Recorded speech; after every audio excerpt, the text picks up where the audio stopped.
Alors salut, c'est Marco de Top for Phone. J'avais envie de vous faire une petite vidéo complémentaire sur le Samsung Galaxy Note 4, notamment au niveau de son capteur d'empreinte digitale, et pour vous montrer cette particularité, cette fonctionnalité un petit peu plus en avant. Alors il s'agit du même capteur d'empreinte digitale, le même lecteur d'empreinte digitale qui a été proposé par Samsung sur le Samsung Galaxy S5, donc qui était le mobile qui est sorti juste avant celui-ci. C'est pas la génération précédente, ce sont deux gammes différentes, vous le savez, et on est donc sur le lecteur d'empreinte digitale. Alors le lecteur d'empreinte digitale fait partie de toutes ces fonctionnalités qui sont proposées par la surcouche TouchWiz, qui vient en complément bien sûr d'un véritable capteur physique. C'est-à-dire que ce n'est pas juste du flanc, c'est qu'il faut bien un capteur physique, un vrai lecteur d'empreinte digitale physique sur le bouton ici, mais en plus il faut la surcouche qui gère bien ces empreintes. Alors ces empreintes, elles peuvent vous servir à tout un tas de belles choses. Vous pouvez notamment déverrouiller votre téléphone, vous activer, vous connecter au web, enfin voilà, tout simplement aussi vous dire que vous pouvez payer avec PayPal avec ce lecteur d'empreinte, c'est-à-dire que vous pouvez l'activer avec ce lecteur d'empreinte, mais quoi qu'il en soit, ce que je vais vous montrer, c'est comment on l'active, comment on l'utilise. Alors le gestionnaire d'empreintes, c'est très simple, il faut aller sur donc, cette fonctionnalité, lecteur d'empreintes. Alors je reviens en arrière par contre, parce que je suis peut-être allé un peu trop vite. Dans le fonction paramètres, vous avez le lecteur d'empreintes. Le lecteur d'empreintes vous permet notamment de saisir des empreintes digitales. Il faut faire une série de 10 passages sur le lecteur d'empreintes pour valider l'empreinte digitale. On va prendre mon index et on y va. On va faire une série de 10 passages. Alors il faut rester à vitesse constante, passer de la totalité de l'index sur le bouton physique.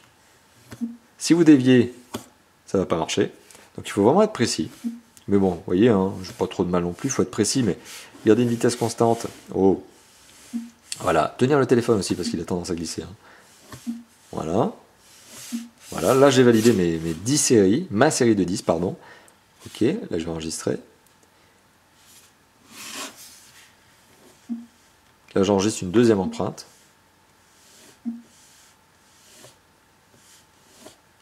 Ouais, là. Voilà, je suis allé trop vite, vous voyez.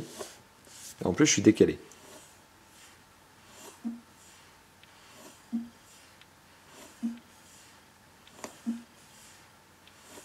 Voilà.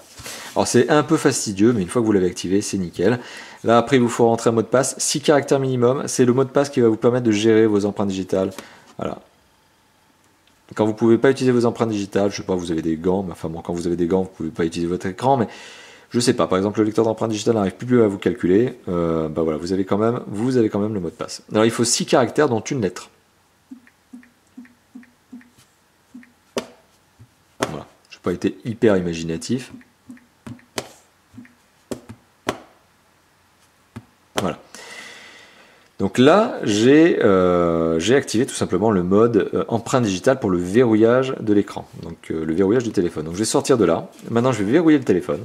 Et vous allez voir que pour déverrouiller le téléphone, il me faut passer l'empreinte digitale. Vous voyez, là, je peux faire ce que je veux.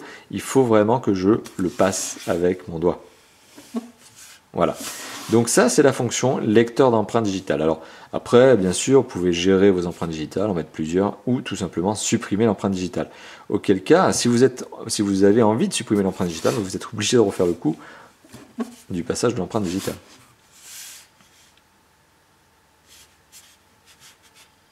Voilà, et là, je suis en train de supprimer ce que je viens de loguer. Voilà, donc c'était une petite vidéo, somme toute rapide, mais pour vous montrer un petit peu en avant, plus en détail, la fonctionnalité donc lecteur d'empreinte digitale sur le Samsung Galaxy Note 4. Le Samsung Galaxy Note 4 que j'ai déjà eu l'occasion de vous présenter lors d'une vidéo de déballage, mais aussi d'une vidéo de test. Voilà, merci d'avoir visionné cette vidéo, à bientôt, n'hésitez pas à liker, partager, commenter, et ben voilà, rien d'autre. Allez, à plus, ciao ciao pour d'autres vidéos.